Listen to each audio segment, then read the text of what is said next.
남북 관계가 풀릴 것 같으면서도 풀리지 않고 있습니다. 금강산 관광 멈춰선 건 햇수로 7년이나 됐지요. 이런 가운데 금강산 관광은 반드시 재개가 돼야 한다는 목소리가 다시 구체적으로 나오고 있습니다. 어제 금강산 기업인 협의회가 기자회견을 가졌는데요. 어떤 얘기인지 직접 들어보죠. 금강산 코퍼레이션의 이종흥 대표 연결이 돼 있습니다. 대표님 안녕하세요. 네, 안녕하세요. 어제 기자회견을 열고 금강산 관광을 재개하라 이런 주문하셨는데 특별히 이 시점에서 기자회견까지 갖게 된 배경은 뭘까요? 최근에 정부가 2014년도 남북관계발전 시행계획에 금강산 관광 재개라는 그런 부분이 빠져 있었습니다. 아하. 그런 부분에 저희가 허탈감을 느끼면서 기자회견을 하게 됐죠. 이종흥 대표는 금강산에서 어떤 사업하고 계셨어요? 맥주 공장하고 맥주 제조 공장하고 예. 레스토랑하고 면세점 5군데를 운영했었습니다. 그럼 투자 규모가 적지 않았네요. 저희 면세점에 아웃소싱한 업체까지 하면 한 50억 정도 투자 정도 됐습니다. 그런데 그 당시에 박광자 씨 피격 사건이 갑자기 터지고 갑자기 통행이 금지되지 않았습니까? 네, 그렇습니다. 그러면 하나도 정리를 못하고 못 챙기고 그냥 몸만 나오신 거예요? 어떤 상황이었던 거죠? 네, 그 당시에 바로 몸만 나왔죠. 아무것도 못 챙기고. 허허. 그럼 그 후에 어떻게 사업을 이어가셨어요? 원래 이제 금강산이나 대북 사업 자체가 예. 또 중단됐다가 다시 재개되고 하는 그런 게 여러 번 있었습니다. 예. 옛날에 과거에 핵실험이라든지 사스라든지 그런 경험이 있었기 때문에 좀 일종의 학습 효과 비슷하게 생각해서 금방 재개될 거라고 있었던 게 지금 6년 넘어서 이제 7년으로 지금 뒤닫고 있는 거죠. 금세 괜찮아지겠지. 뭐 또 이러다가 풀리겠지 하면서 기다린 게 벌써 7년이 된 겁니까? 그렇습니다. 이종흥 대표 같은 이런 상황에 처한 분들이 몇 분이나 되는 거죠? 그런 사업가 분들이? 저희 이제 금강산에 기업하시는 분들이 49개 업체입니다. 현대아산을 제외하고. 예. 현대아산 포함하면 그러니까 총 50개 업체가 비슷한 상황에 7년째 놓여 있는. 그렇습니다. 그럼 그분들이 그냥 그렇게 몸만 빠져나오고 지금 7년째에 접어드면은 그동안은 도대체 생계를 어떻게 꾸려 가셨습니까? 굉장히 어려운 분들 많습니다. 대학생 자녀 등록금을 못 내니까 신불자가 되니까 예. 그 장기를 팔려고 했던 분도 있습니다. 자기 장기를. 신장 같은 거 떼서 팔 생각까지? 예. 아이 등록금 때문에.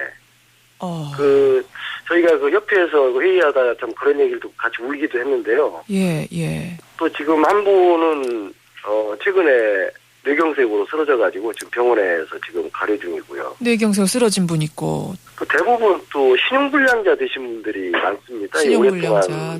대리운전 하시는 분들도 지금 현재 한 4분 정도 계신 것 같아요. 대리운전 하시는 분. 근데 정부에서는 이제 아무 지원이나 뭐 이런 건 없습니까? 저는 지원 이야기를 들은 것도 같은데요. 예. 저희가 대출은 한 3차례에 걸쳐서 지금 받았죠.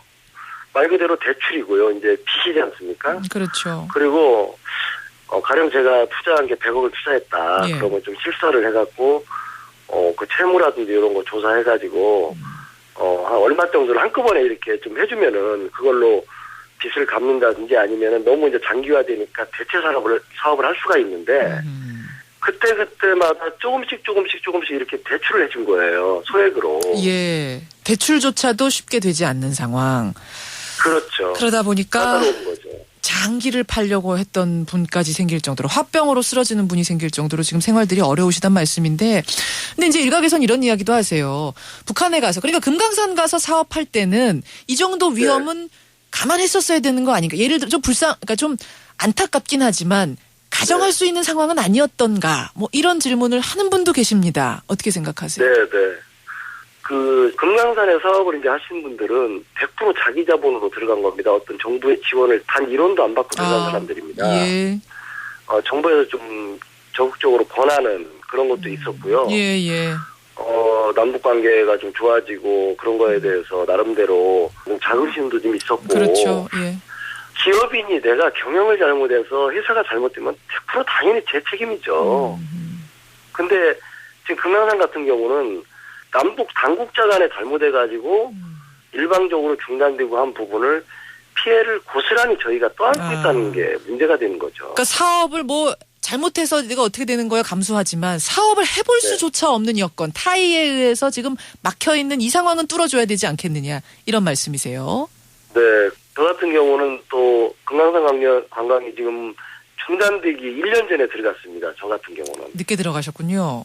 신기로, 예. 예, 그래서 예. 이제 말 그대로 손익을 전혀 못 낸 상태에서 아하. 중단이 된 거죠. 예, 금강산의 사업 권장할 때는 언제고 이제는 막아놓은 채 나몰라라 하는 이런 상황에 대해서 지금 이제 기업인들이 모여서 기자회견을 여신 건데 정부에 하고 싶은 말씀 있으실 것 같아요. 끝으로 짧게 한 말씀 해주시죠.